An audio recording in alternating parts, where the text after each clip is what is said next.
بارگاہ رسالت مآب صلی اللہ تعالیٰ علیہ وسلم میں درود پاک کا ہدیہ پیش کریں۔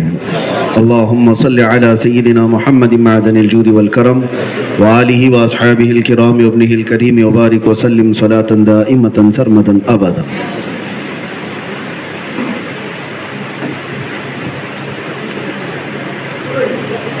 بحمدی تعالیٰ و بکرم مصطفیٰ صلی اللہ تعالیٰ علیہ وسلم آج کی یہ تقریب بابرکت و باسعادت نکاح کی مولانا محمد حارث ابن زین الدین رضوی سلمہ کی، اللہ تبارک و تعالیٰ اس تقریب کو بابرکت بنائے اور باسعادت بنائے اور شرف قبولیت عطا فرمائے۔ عزیزان گرامی، نکاح وہ عظیم عبادت ہے جو ہزاروں نہیں لاکھوں فواحشات اور منکرات کو روک دیتا ہے۔ ایک ایسا قانون ہے اللہ تبارک و تعالیٰ کا جس میں اللہ تعالیٰ نے ایسی برکت عطا کی ہے کہ انسان کی فطرت یہ ہے کل جدید لذیذ، ہر نئی چیز لذت والی ہوتی ہے۔ انسان بدلنے کا عادی ہے، ایک کپڑا انسان کنٹینیو نہیں پہن سکتا، سالوں تک اسی طرح ایک کھانا کنٹینیو نہیں کھا سکتا، کسی بھی چیز پر مسلسل انسان قائم رہتا نہیں ہے چند چیزوں کو چھوڑ کر کے۔ ان چند میں سے اللہ تبارک و تعالیٰ کا یہ نظام ہے کہ نکاح کے بعد وہ اپنی ایک عورت کے ساتھ سالوں بتاتا ہے، سالوں کے ساتھ زندگیاں۔ وہ ریئر ہے جن کے ٹوٹ گئے یا جن کی آسودگی نہیں ہوئی، لیکن اکثریت یہ ہے کہ ایک مرد عورت کے ساتھ اپنی زندگی کے آخری سانسوں تک زندگی بتاتا ہے۔ تو یہاں پر وہ فارمولہ نہیں آ پاتا جو ہر نئی چیز لذت والی ہے، بلکہ وہ اپنی بیوی میں ہی خوش کیوں رہتا ہے؟ اس لیے کہ وہ انسان جو روزانہ گوشت نہیں کھاتا، روزانہ سبزی پر نہیں رہ سکتا، وہ بیوی پر 50 سال کیسے رہ جاتا ہے؟ یہ اللہ کا نظام ہے، یہ اللہ تبارک و تعالیٰ دلوں کو جوڑ کر کے رکھتا ہے۔ اسی لیے نکاح کی برکت سے جو رشتہ بندھن میں آیا ہے اس کی حفاظت ہوتی ہے، اور جس رشتے کی حرام کاریوں سے ابتدا ہوتی ہے وہ شیطان کی نظر ہو جاتا ہے۔ میرے عزیزو، صرف اور صرف نکاح انسان کے حصول تمنا کے لیے نہیں ہے، کہ اس کی خواہشات کو تکمیل کرنے کے لیے نہیں ہے، بلکہ ایک بہت عظیم بانڈنگ ہے ایک دوسرے کے درمیان۔ ہن لباس لکم وانتم لباس لہن، قرآن کہتا ہے عورتیں مردوں کا لباس ہیں اور مرد عورتوں کا لباس ہے۔ لباس کس لیے ہوتا ہے؟ بدن چھپانے کے لیے ہوتا ہے، ٹھنڈیاں گرمیاں موسموں کی سختیوں سے بچنے کے لیے لباس ہوتا ہے۔ تو لباس ایک دوسرے کے عیب چھپانے کے لیے بھی ہوتا ہے اور موسموں کی سختیوں سے بچانے کے لیے ہوتا ہے۔ اسی لیے کہا گیا عورت مرد کا ایسا لباس بن جائے کہ مرد کے اندر کی تمام کوئی بھی چیزیں ہوں اس کا وہ پردہ کیا کرے، اس کو محفوظ رکھے، شوہر پر آنے والی مصیبتوں اور بلاؤں کو وہ ڈٹ کر مقابلہ کرے۔ یہ نہیں ہے کہ اچھے دنوں میں مرد کے ساتھ رہی، جہاں وہ بیمار ہوا چھوڑ کر بھاگ گئی، یہ بانڈنگ نہیں ہے۔ لباس اس کو نہیں کہتے، لباس اس کے ساتھ ساتھ رہتا ہے، یہاں تک کہ قبر میں جانے تک بھی کفن ساتھ رہتا ہے۔ لباس انسان کے ساتھ مسلسل رہا ہے۔ اسی طرح عورت کی بھی ہر چیز کو دولہا جب قبل تو کہتا ہے تو اس کی بیماریاں بھی اس نے قبول کر لیا ہے، اس کی صحت مندی بھی قبول کر لیا ہے، اس کی ساری چیزوں کو قبول کیا ہے۔ اچھا ہی نہیں قبول کیا، اس دم تک وہ اس کا ساتھ دے جب تک کہ اس کے لیے شریعت نے اجازت دے رکھی ہے۔ اسی بانڈنگ کو اگر ہم حدیث پاک سے سمجھتے ہیں، میرے آقا صلی اللہ تعالیٰ علیہ وسلم نے جب نکاح فرمایا ام المومنین خدیجۃ الکبریٰ رضی اللہ تعالیٰ عنہا سے، تو وہ کیسی بانڈنگ تھی، کیسی ان دونوں کے درمیان تعلق تھا۔ حضور پاک صلی اللہ تعالیٰ علیہ وسلم غار ہیرا پر جاتے عبادت کے لیے، آج بھی آپ جا کر کے دیکھیں 3000 فٹ اونچا یہ پہاڑ ہے، اس پہاڑ پر ام المومنین خدیجۃ الکبریٰ رضی اللہ تعالیٰ عنہا روزانہ کھانا لے کر کے کبھی 2 بار چڑھتی تھی، کبھی 3 بار۔ آج پورے سفر میں ایک بار کوئی جا کر کے آ جائے تو اس کے پٹھے درد کرتے ہیں۔ ام المومنین حضرت خدیجہ رضی اللہ تعالیٰ عنہا حضور اکرم صلی اللہ تعالیٰ علیہ وسلم کے لیے وہاں تک جایا کرتی تھی، اور کبھی روایتیں یہ بتاتی ہیں کہ حضور کبھی پہاڑ سے اتر رہے ہوتے تو حضرت خدیجہ باہر میدان میں کھڑی ہو کر انتظار کرتی، راستہ چلنے والے دیکھ کر سمجھ جاتے کہ رسول اللہ آ رہے ہیں۔ حضرت خدیجہ سے کہا جاتا کہ جب تک تو گھر میں بیٹھے رہو، ان کے آنے میں دیر لگے گی۔ آپ کہتی میرے شوہر دھوپ میں اتر رہے ہیں، مجھے یہ گوارا نہیں کہتا کہ میں چھاؤں میں بیٹھی رہوں۔ میرے شوہر انعامدار رفیق حیات رسول کریم صلی اللہ تعالیٰ علیہ وسلم اب اگر دھوپ میں اتر رہے ہوتے تو حضرت خدیجہ چھاؤں میں بھی نہیں بیٹھی ہوتی۔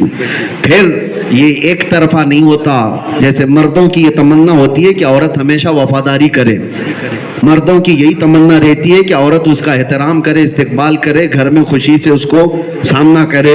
یہ ایک طرفہ نہیں ہوتا، دوسرے طرف بھی ہونا چاہیے کہ مرد بھی اس کے لیے وہی جذبہ رکھے۔ حضور پاک صلی اللہ تعالیٰ علیہ وسلم، مردوں کو یہ لگتا ہے کہ عورتوں کو استقبال کرنا یا ان کی خوشی کا احترام کرنا یہ شرم کی بات ہے، عیب کی بات ہے، ایسا نہیں ہے۔ بہت ساری جگہوں پر ہم نے یہ سنا بھی عورت مر گئی، شوہر کو روتے ہوئے دیکھا تو لوگ اس کو تانا مار رہے ہیں، ارے بیوی کے مرنے پر رو رہا ہے، اور وہ بیچارہ اپنے آنسو چھپا کر کے چھپ جاتا ہے اگر غم ہے بھی تو۔ یہ عیب کی بات نہیں ہے۔ سنو، ام المومنین خدیجہ الکبریٰ رضی اللہ تعالیٰ عنہا کا انتقال ہو گیا، حضور پاک صلی اللہ علیہ وسلم نے پورے سال کا نام ہی غم کا سال رکھا تھا، عام الحزن۔ حضرت فاطمہ اس وقت چھوٹی تھی، حضور نے بلایا حضرت فاطمہ کو، کہا بیٹی تیری ماں کی کوئی یادگار بات ہے تو مجھے بتا دے۔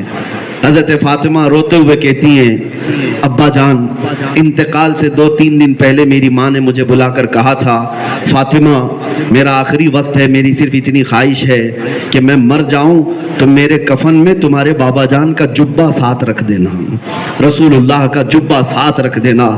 اتنا سنتے ہی رسول پاک صلی اللہ تعالیٰ علیہ وسلم رو پڑے، آنکھوں سے آنسو آئے، اور کیا جملہ فرمایا، توجہ چاہتا ہوں، جو شوہر اور بیوی کی جو بانڈنگ کی بات کر رہا ہوں، حضور نے فرمایا فاطمہ قسم رب ذوالجلال کی، تیری ماں نے صرف میرا جبہ مانگا، اللہ کی قسم اگر وہ میرے جسم کی چمڑی مانگتی تو میں پوری نکال کر دیتا، اگر میرے جسم کی چمڑی بھی وہ مانگتی تو پوری نکال کر دیتا۔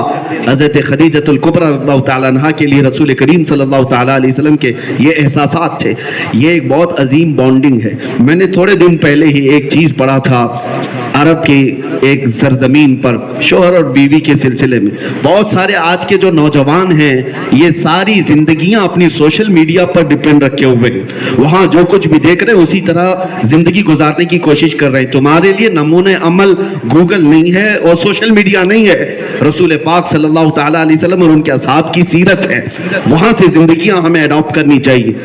ایک ایسا، بس مختصر کر رہا ہوں، ایک جوڑا شوہر اور بیوی بہت خوشیوں سے رہ رہے تھے، اچانک بیوی کو ایک بیماری آ گئی، سکن کی بیماری، چمڑی کی بیماری آئی، چمڑی میں بڑے بڑے دھبے پڑنے لگ گئے۔ معذرت چاہتا ہوں، یہ عام نکاح نہیں ہے، آپ لوگ انتظار میں بھی ہیں، مولانا کا نکاح ہے تو نکاح کم جلسہ زیادہ ہو بھی سکتا ہے، بھیڑ بھی وہی ہوگی، اور نکاح ہے تو آپ سوچ رہے ہوں گے بیان کیوں ہو رہا ہے، بیان تو ہوگا، مولانا کا نکاح ہے۔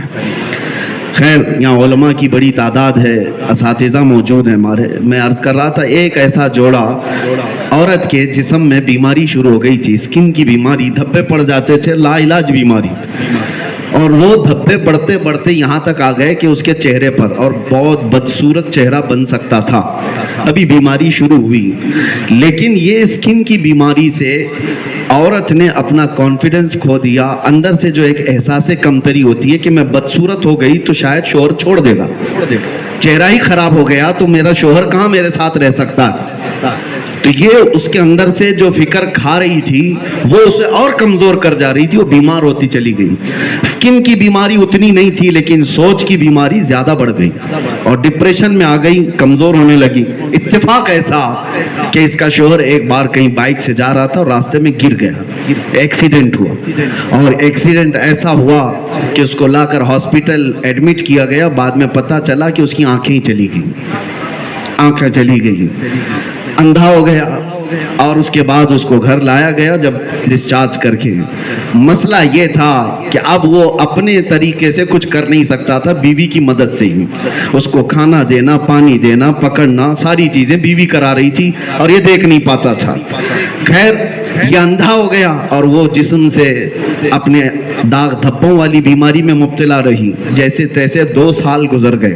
عورت کا چہرہ بہت بدا لیکن وہ صحت مند تھی, وہ ڈپریشن سے نکل گئی. اس کے بعد عورت کا انتقال ہو گیا. عورت جس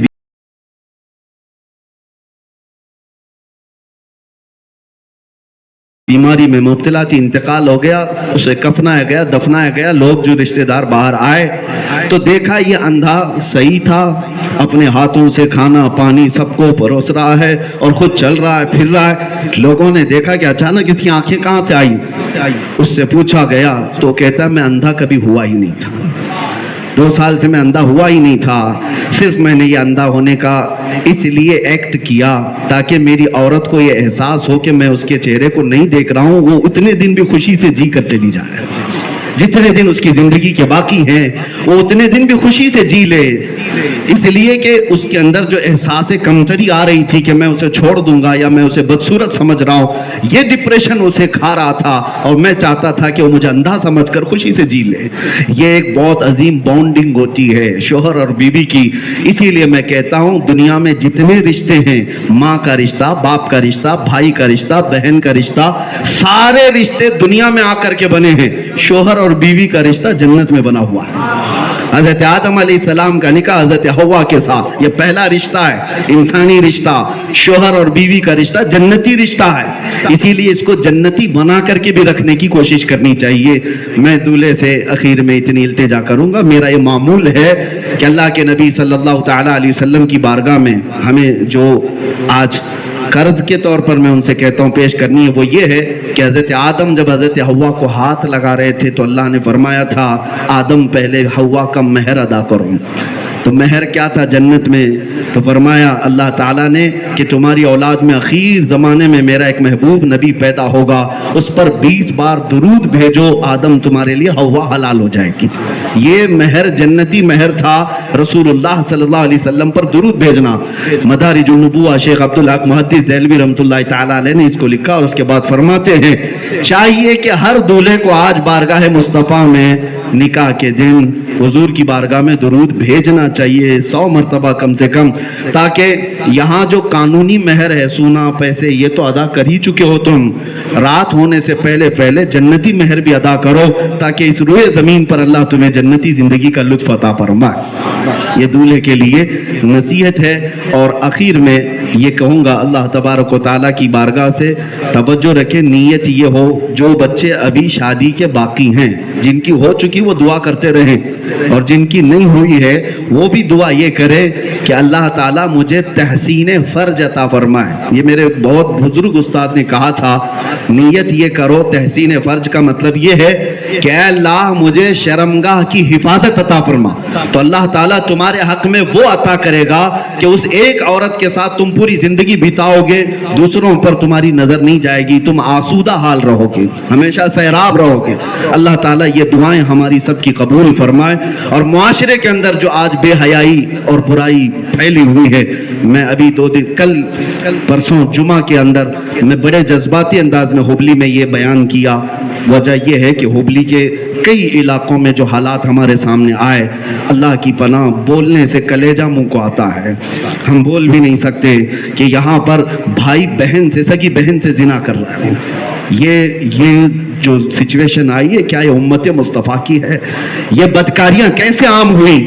اسی لیے میرے آقا نے 1400 سال پہلے فرمایا تھا نکاح کو اتنا آسان کر دو کہ زنا کرنا مشکل ہو جائے. ہم نے نکاح کو بڑا مشکل بنا رکھا ہے. اس میں ایک سبب یہ لڑکیوں کو گھروں پر لمبے ٹائم تک بٹھا رکھنا اور ان کو بے پردہ باہر گھمانا, لڑکوں کو بھی سیٹل ہونے کا انتظار کرتے رہنا, ابھی وہ لگ جائے ابھی یہ لگ جائے. قرآن تو یہ کہتا ہے یکونوا فقراء یغنیہم اللہ من فضلہ, اگر فقیر بھی ہو کوئی نکاح کی برکت سے اللہ غنی بنا دیتا. اللہ تبارک و تعالیٰ دارین کی سعادت نصیب فرمائے.